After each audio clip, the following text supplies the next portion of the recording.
Welcome to another Kings of War battle report. Wildcat practice. Orcs versus Trident realm. 2,000 points plus the Wildcat. The scenario was loot. There has been no army locally that has evoked more fear at having to play than Sean Dietrich's Trident realm. I think he's won like 20-something games in a row before he finally lost his first one. So it starts off with 3 hordes of depth horrors, one with the potion of the caterpillar, a horde of gigas, a coral giant, 2 units of tidal swarms, 2 knuckers, 2 depth horror eternals, one with a blade of slashing, a naiad worm rider centurion, a naiad centurion with the wings of honey maze, who we call Namor, the Wildcat, for a total of 20 unit strength and 14 drops.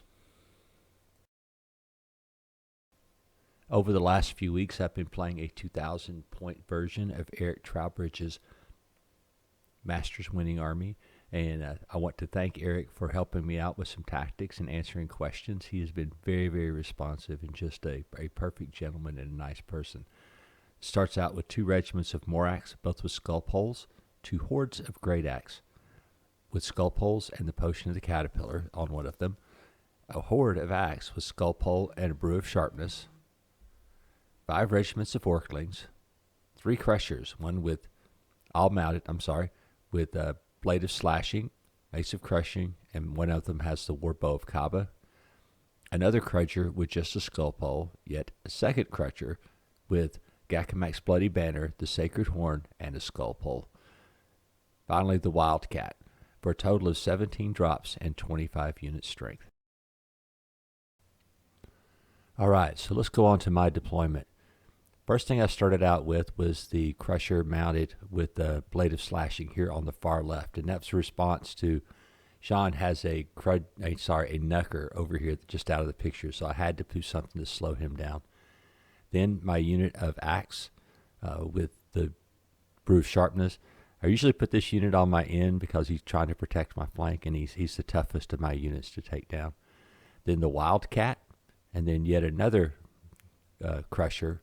I think this one has the Mace of Crushing, and then one of my units of Morax, and then right behind the woods is the horde of Great Axe with the potion of the caterpillar, and then another horde of Great Axe along with another regiment of Morax, and then in front of them are 3 regiments of Snotlings, and Orclings, and then and that is kind of forms a screen. Down here on this end, there are actually 2 units of Orclings as well. They just kind of form a first barrier so that Sean can't double and triple charge straight into me. Over on the far right-hand side, I don't know if you can see him, but is one of my Crudgers, and he has the Gakamak's bloody banner so that they would have wild charge. And the war drum is over in that area as well. Okay, on to the Trident realm deployment. In the foreground, Sean is placing one of his knuckers. There's actually a knucker on each end, like bookends, to, of course, flank your lines. One thing about Trident Realm, there's not any flyers unless you make one a flyer. So they use the knuckers kind of in that role, like Beast of Nature or something along those lines, if you've never seen or played against this army before. Then he has 3 units of depth horrors right in a row, interspersed with, I think, both depth horror eternals, and then the Wildcat is in there as well. In front of them is the 2 units of tidal swarms, and that forms the classic shark attack formation that Sean uses all the time. And then finally, over on the extreme flank was the unit of Gigas and then a coral giant to mess with me over there. So he had a pretty strong flank over there, and it was also carrying one of the loot tokens. There's one right in the middle. We only had 1 loot token each, so this was going to be a slobber knocker of a fight with basically anybody's game. It's anybody's game when there's 1 loot token each. It's just not it's just a tippy thing any way you go. But the point is, you have to get to the other side of the table. So there's no half measures getting there. So and my hordes and stuff are so large, it is very hard to get across the middle of the table. Sean received the first turn, but before that he went ahead and scouted forth with his swarms.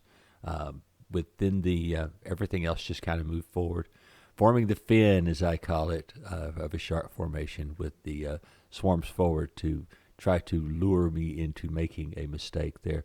The Knucker moved up here on the right-hand side and started angling for some things to do. Namor, the Centurion, flew over and standing next to the ruins. The Wildcat, I don't know why it's trailing the formation, but that's okay. Over on the left flank, the other Knucker stood behind the watchtower, and there is the Worm Rider Centurion is kind of, I didn't see it before, but he's kind of sandwiched in between the Coral Giant and the unit of Gigas, offering them valuable Inspire. So here on my right flank, this is something I watch Eric do all the time, which is find a nice place that's open and just push all the Orclings out into your face so that you have to figure out something to do with them.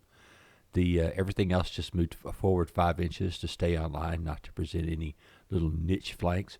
I had really no choice but the flank on the side of my Morax down here. But I did set up a trap. This is something that I try to do when I'm playing against Flyers, which I kind of treat Knuckers like Flyers, except that in some cases they're better than Flyers just because of the way they play. So I left a Crusher with the Warbow down there, and I left my Grudger, the one with Gakamax Banner, to guard the flank of my Morax unit. This flank was a little more hampered by terrain, so as much as I really wanted to zip forward, one of the units of Orclings did move forward 10 inches, but I really didn't have a choice with the other, with that large piece of difficult terrain in front of me. The Crusher with the Blade of Slashing went ahead and charged the Knucker right off the bat. And I know that seems kind of silly, but the best thing to do with those things sometimes is just feed them something and delay them. Also down here, his Tidal Swarm ambled just a little bit too close, and I made a charge with my Crudger into them just to kind of break up the attack a little bit and try to encourage him to charge him and then maybe set up a little bit of a trap. So that's what's going on over here. The Wildcat and the other Crusher I was having in position so that if I need to, I can sacrifice one or the other to slow down the 3 units of depth wars. That's always a deadly. You just don't want 2 of them charging it, and basically you should sacrifice at all costs to keep 2 from charging, because one-on-one, the depth war units, as good as they are, cannot take out most of these elite Orc hordes, and one of the few units in the game that can just take them right and smash them right back down. So in Sean's turn 2, he went ahead and charged the Knucker, who was hindered charging across that wall into the flank of my Morax unit, and then the Worm Rider Centurion into the front of the unit, doing 6 wounds. And something I did learn from Eric was to shade the War Drum over closer to your Morax unit, because that brings them up to a -17. And while 6 wounds is fairly respectable on a regiment, it means he needed an 11 with the 11 or 12 to kill them. And then I had Inspire behind them. So in some ways he did kind of fall into my trap, but then I fell into his too. So we'll just have to see which one prevails. In the middle, the Coral Giant and the Gigas went ahead and charged into the middle unit of Orclings. And I think he was just trying to get the spacing in such a way to where I could not exploit and charge, because my base is so large. It is very hard sometimes for me to charge in between things like that. And normally I space out a little bit more, but I had that nice piece of open terrain and decided I would just go for it. Over in the very middle, one of the units of Depth Horrors and the Tidal Swarms charged into my Great Axe regiment there, horde there, and did 8 wounds, I believe. And so I'm going to be able to do some retribution back to them in my turn. Over on the extreme left flank, Sean went ahead and moved one of his Depth Horror Eternals in to kill my unit of Orclings there. That way he could maybe get a massive charge into my leftmost flank unit and screw them up. Over here in the middle, the Tidal Swarms and the Tidal Swarms countercharged my Crudger, and then the one of the Depth Horror Eternals. Yeah, that's what it is. Charged into the Crudger as well and got him up to 5 wounds. And so I can kind of see Sean's trap for me here, so we'll see what I have to do to get out of this. So in response to Sean's trap, I sprung my trap. And so the Morax went ahead and charged into the Worm Rider Centurion and wavered him, and then the Crutcher and the Crusher charged into the Knucker, doing 5 wounds and also wavering it. So I'm not too bad a shape now with both of those units being wavered. And in the middle, one of my units of Orklings charged into the Gigas, and then the other unit of Orklings flank charged the Coral Giant, doing 2 wounds. Yay! I mean, whenever the Orklings do anything, they always make me happy. I kind of get a little chuckle to think about a unit that cheap and that crappy actually doing something. So what is happening over on this left flank? Well, the big thing is I am trying to prevent Sean's plan from coming to fruition. So I charged the Wildcat into one of his units of Depth Horrors. I charged the Crusher into the other unit of Depth Horrors, and each of them causing a wound, so they can't be able to charge through. Essentially, if I cause a wound, I disrupt them, and then they can't use their to be able to charge through my Crusher over there. They'll just have to kill him. The Morax unit went ahead and charged into the swarms. I believe the Crutcher just bailed out away from that fight, and I'm not sure really what happened with my Orklings down here, except maybe I was trying to get out of the way of something else. So in the middle here, I went ahead and charged into his other unit of swarms, and it looked up there, and all of a sudden I go, wow, that's a cleared path to that middle token. It just kind of rattled me for a second, like, how could it be that easy? But Sean has a plan to slam the door on this little maneuver. First of all, I apologize for the bloody picture. I stopped drinking after this, so I think everything gets better after this point. So the Depth Horrors over there on the Namor charge into the Wildcat and get him up to 11 wounds. Wildcat's dash 17 and with Inspire, so he was able to hold that unit off. And down here, the Crusher was able to survive despite 5 wounds to him from the other unit of Depth Horrors. The Knucker had swung around the flank and was trying to threaten my unit of Axe. I believe he died this turn. Yeah, I'm pretty sure that the Depth Horror Eternal charged into the Crusher. Maybe he didn't die. Yeah, he was just wavered this turn. That's what Sean had put the little chips down there for. So he had taken the Crusher had taken yet another hit, but it was still around to talk about it. So in my vengeance this turn, the Axe Horde slightly pivoted toward the Knucker, so I wasn't presenting a flank.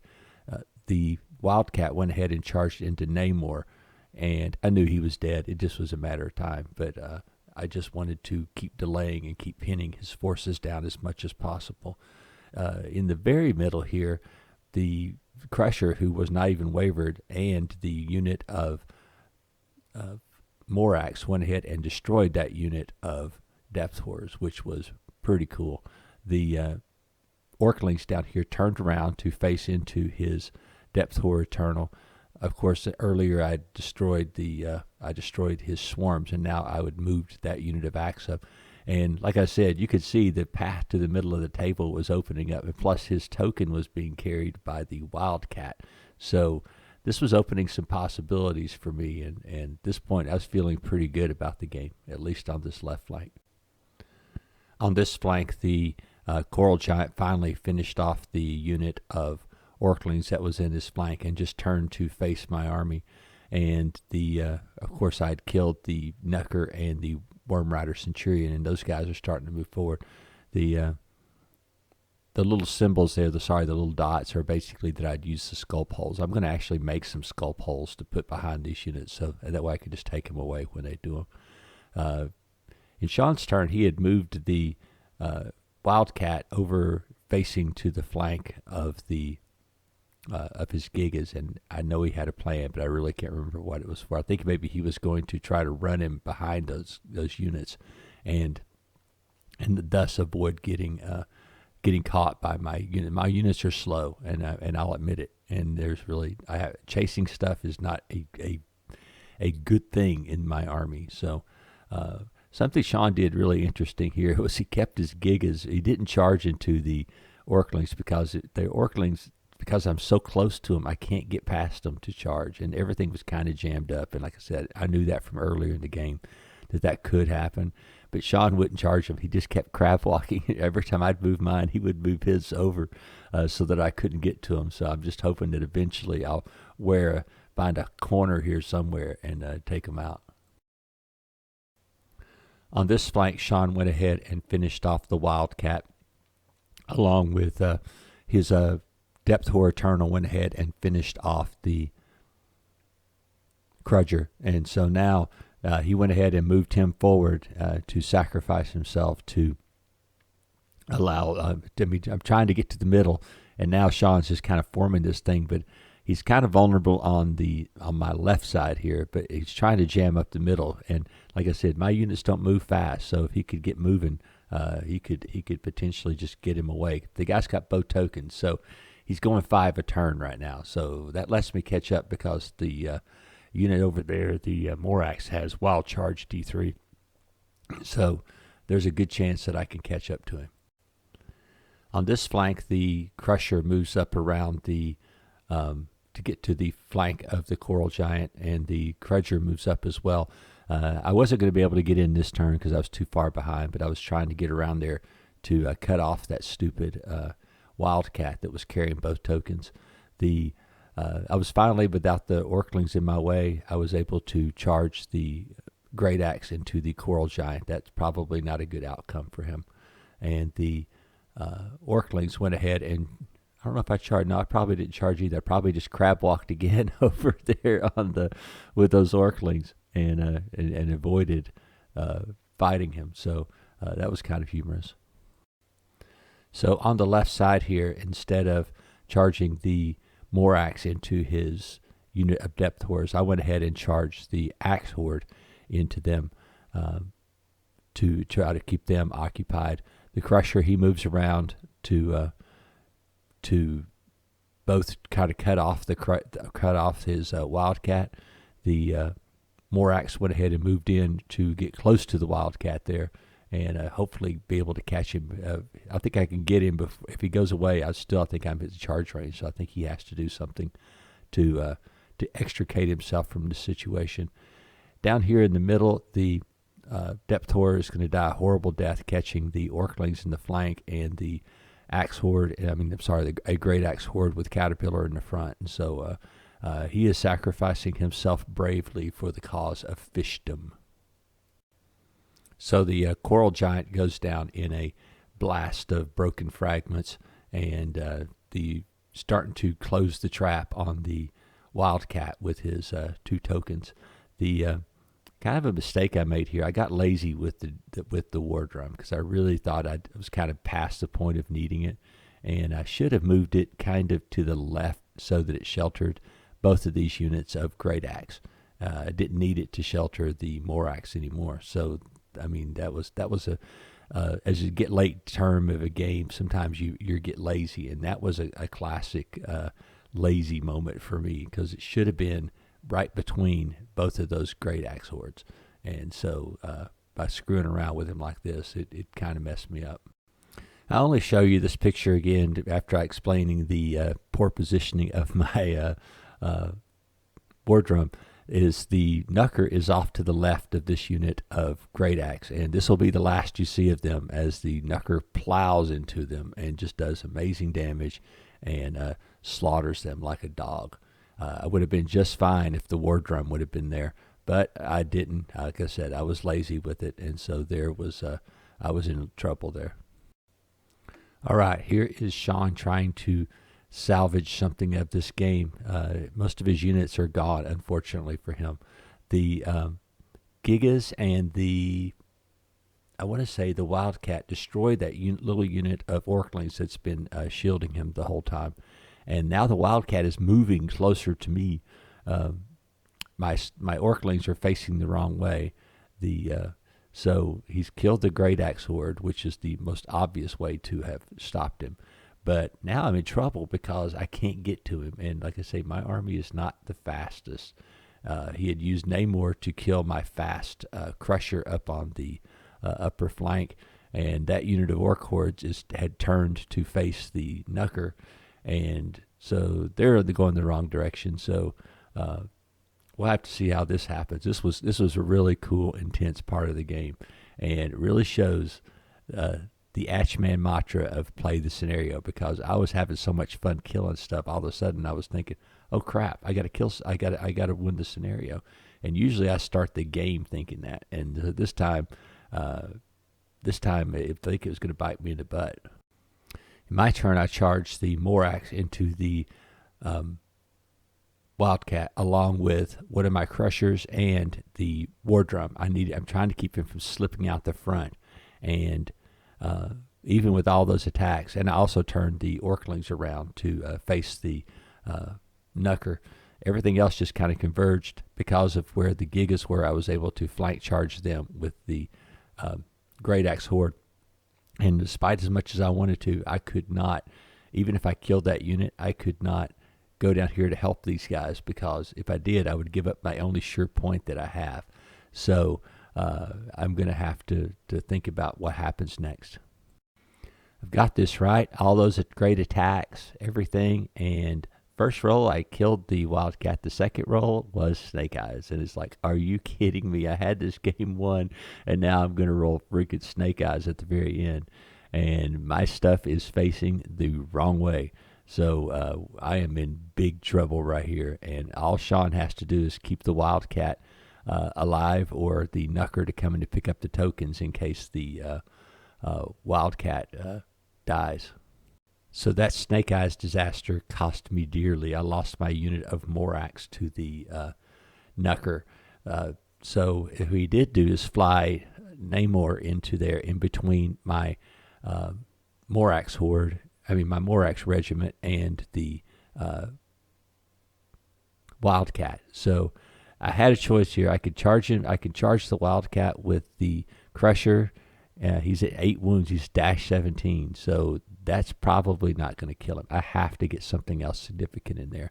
I could do it with the Crudger by just charging past Namor into the Wildcat. He has 5 swings for 3s and 3s.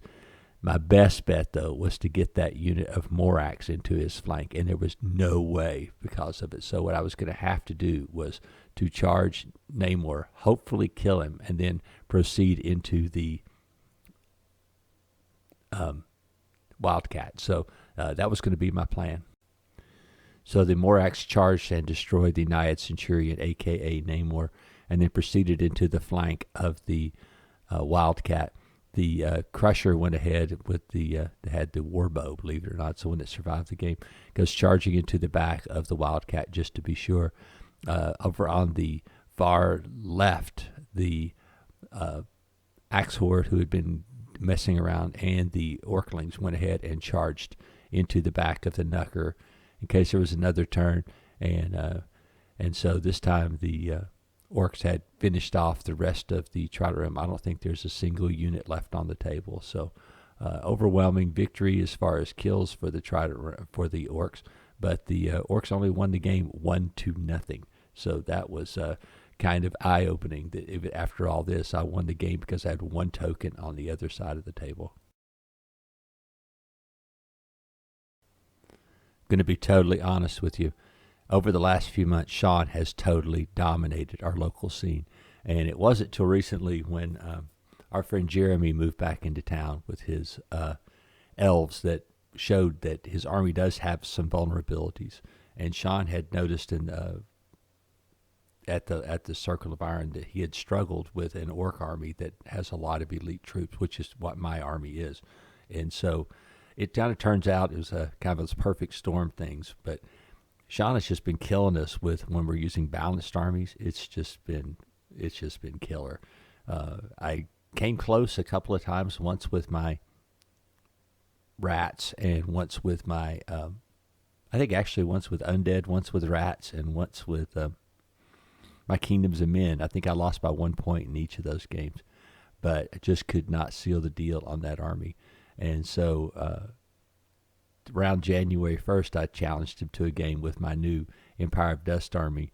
And by the end of that game, I was literally, if you could cry on a game, you would have cried, because he killed every single thing on the table.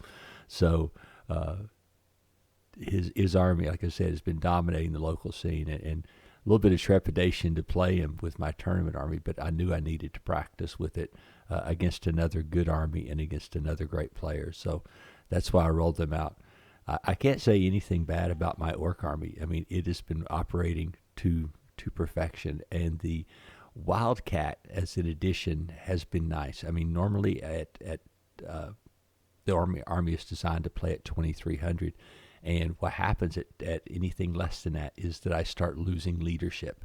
I don't have enough Inspire in the army, and so by the Wildcat having Inspire, it just gives me that other element I'm missing, and he's kind of like a mini unit since he's a monster, and he has Inspire. So that just makes my army that much better. I stick him out on the flank with the unit I can't cover with Inspire, and now I have an inspiring envelope that goes across the whole army, plus the combat power of the Wildcat. So that's kind of nice as far as balancing my army out for this tournament.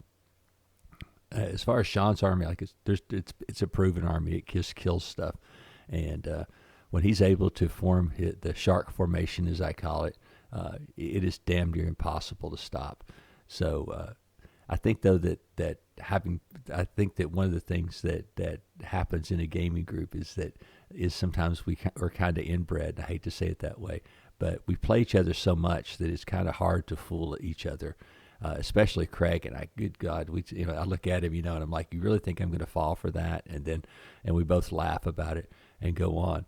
But I think that really does happen in a group. And one of the things that you have to watch out for is my opinion, is you don't want to start designing armies, especially since this is tournament practice, to beat one army. Because I just feel that, I could design an army that would just slaughter Sean's army. But A, is it fun for either one of us? No, it is not fun for either one of us.